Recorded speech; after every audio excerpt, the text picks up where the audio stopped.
Hello, checking in with, let's checking in up to chapter 18 of The Strangers by Katharina Vermette, where, god damn it, Phoenix, Phoenix, Phoenix, Phoenix, you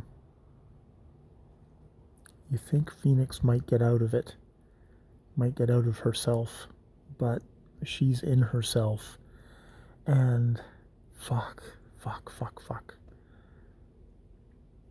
I guess the main trigger is that she's got this hope that she's going to be able to actually meet, see her kid, the the the baby boy that she gave up right after it was born, and the grandmother comes in and says, in no uncertain terms, that's never happening. Or you just need to walk away. You're continuing to get into stuff in prison, and I mean it's year 9, I think, and she's offended while in prison, and you need to walk away. And yeah, it says you're on the you're a sex offender because of what she did to the girl in the break. Never gets mentioned in detail. We never go back to that in detail. It's there if you've read the other book, but it's kind of interesting how it's just like that kind of tension there, which it's fucking Vermette just being fucking amazing. Wow, wow, and yeah, she breaks somebody's nose, a guard's nose, and she's going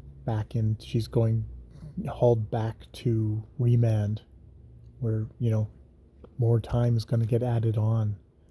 It's like fuck, fuck, fuck, and the guy who is Bill, who was talking to her, is not coming anymore, and you get the sense that he's either died or things have just kind of, it's just you've slipped away. She's slipped away. It's brutal.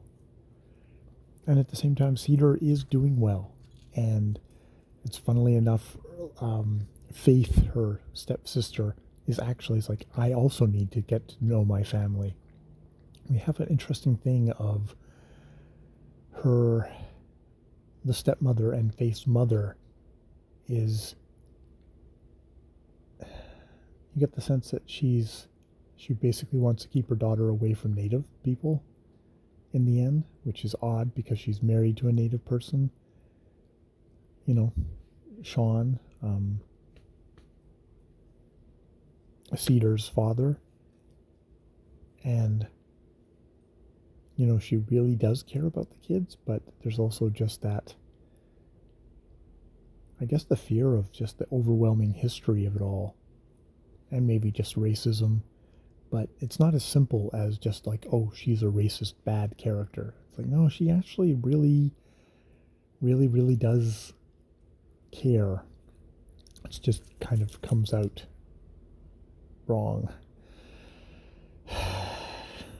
Yeah, so that's really great.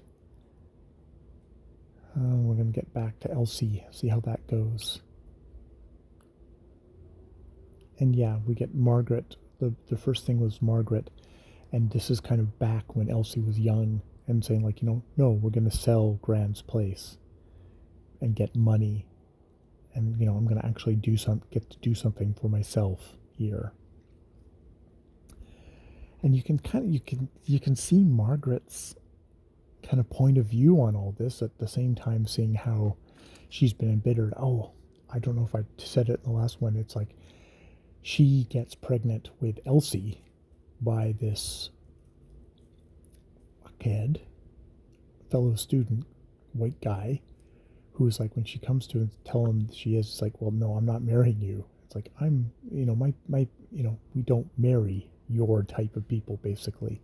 It's what it comes down to. And she just loses it. Well, she goes icy in a way. She gets a baseball bat. And it's like, yeah, at that moment she knew she could never pass, that she was always going to be kind of this, using racial epithets. And I mean, she smashes things. and he swears at her, and she just starts going for his head. And no, she doesn't do any time, but that fucks her potential career as a lawyer. And yeah, yeah, that kind of, and you can see that anger there reverberate through the family into Phoenix. It's like, wow, it's just such a good book. All right, I will leave it there. This thing I just need to gush about. All right, more videos later.